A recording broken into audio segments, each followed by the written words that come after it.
Assalamualaikum warahmatullahi wabarakatuh. Halo semuanya, perkenalkan nama saya Alia Damayanti dengan NPM F0G021056, dosen pengampu Bapak Wisman MPD.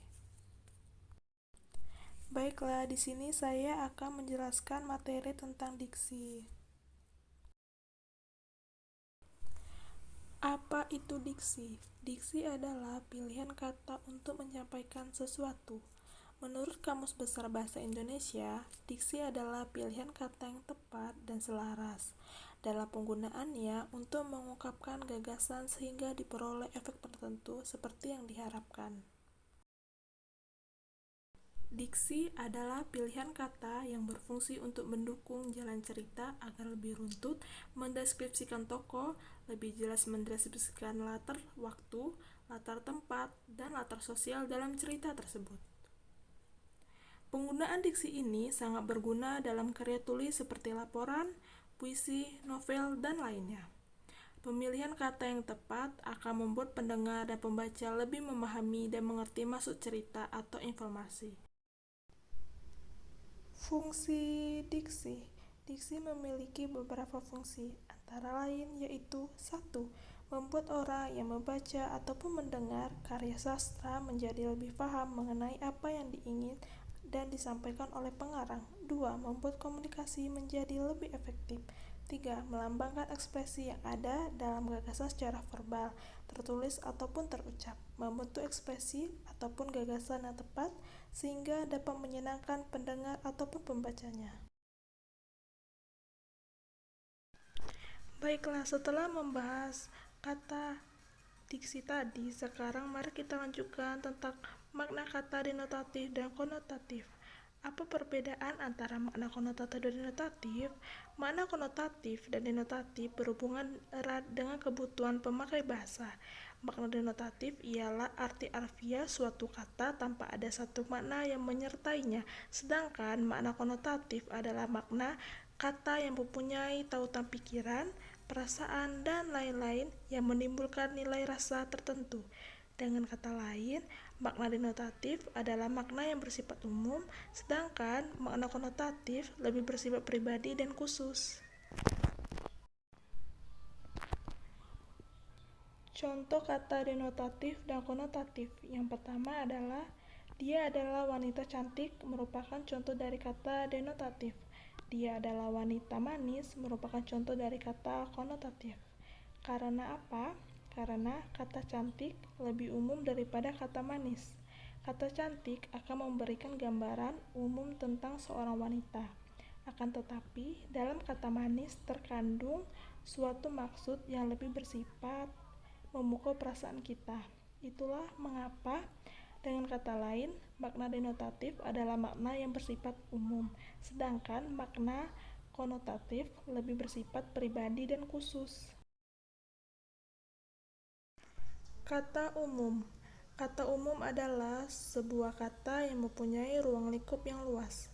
Makna kata yang umum sifatnya luas, yang mana kata-kata tersebut masih dapat diperincikan atau dijabarkan menjadi lebih khusus, menjadi lebih sederhana, sehingga dapat disimpulkan bahwa definisi kata umum adalah kata-kata yang di dalamnya mengandung makna yang masih bisa untuk dijabarkan.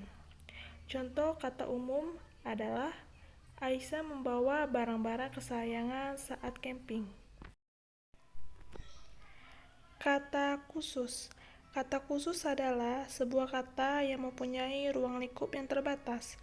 Makna kata khusus sifatnya sempit, yang mana kata-kata tersebut sudah tidak dapat diperincikan atau dijabarkan lagi, sehingga dapat disimpulkan bahwa definisi kata khusus adalah kata-kata yang di dalamnya mengandung makna yang tidak bisa untuk dijabarkan lagi. Contoh kata khusus adalah Donna menjinjing pakaian yang telah ia beli dari mall. Baiklah, selanjutnya saya akan menjelaskan perbedaan antara kata konkret dan kata abstrak. Kata abstrak adalah sebuah kata yang memiliki rujukan berupa konsep atau pengertian. Sesuai dengan namanya, kata abstrak lebih memerlukan pendalaman pemahaman karena sifatnya yang tidak nyata. Untuk lebih jelasnya, kita lihat beberapa contoh kata abstrak di bawah ini. Kaya, miskin, kesenian, kerajinan, demokrasi, dan kemakmuran. Kata konkret. Kata konkret merupakan kebalikan dari kata abstrak. Kata konkret yaitu kata yang mempunyai rujukan berupa objek yang dapat diserap oleh panca indera. Kata konkret memiliki ciri bisa dirasakan, bisa dilihat, diraba, didengar, dan bisa dicium. Contohnya yaitu sandang, pangan, rumah, belajar, membaca, berunding, uang, mobil, sawah, dan rumah. Sinonim. Sinonim adalah persamaan kata yang memiliki makna dan arti yang sama. Sebuah kata bersinonim bisa berbeda, tetapi makna dan artinya bisa sama. Yang membuat sebuah kalimat menjadi lebih menarik dan mudah dipahami, sebuah kalimat yang menggunakan kata bersinonim lebih mudah untuk diungkapkan dan dibaca, karena kalimatnya tidak kaku dan baku. Kata bersinonim bisa diungkapkan tanpa harus mengulang beberapa kata lain secara berulang-ulang, serta membuat pembaca dan pendengar menjadi lebih banyak pengetahuan.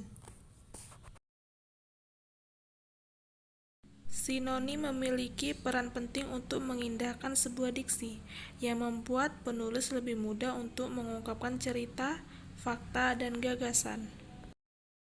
Baiklah, selanjutnya saya akan menjelaskan materi tentang pembentukan kata. Pembentukan kata berdasarkan proses morfologi, yaitu yang pertama adalah afikasi, adalah proses pembentukan kata menambahkan imbuhan. Contohnya dingin diberi imbuhan de dan an.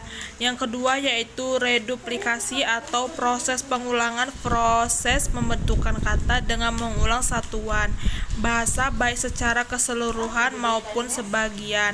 Contohnya berjalan menjadi berjalan-jalan.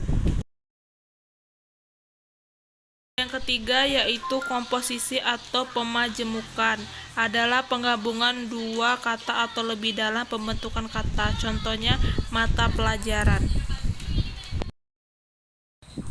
Selanjutnya yaitu pembentukan kata secara non-formologis. Yang pertama yaitu abreviasi. Abreviasi adalah proses penanggulan satu atau beberapa bagian kata atau kombinasi kata sehingga jadilah bentuk baru. Contohnya yaitu DKI, Daerah Khusus Ibu Kota, DI, Daerah Istimewa, KKN, Kuliah Kerja Nyata, Sendra Tari, dibentuk dari frasa seni drama dan kata tari. Yang kedua yaitu perubahan bentuk kata. Proses pembentukan kata melalui perubahan bentuk kata dapat disebut proses pembentukan kata secara non-formologis. Contohnya yaitu proses perubahan dari asal kata samanantara menjadi sementara.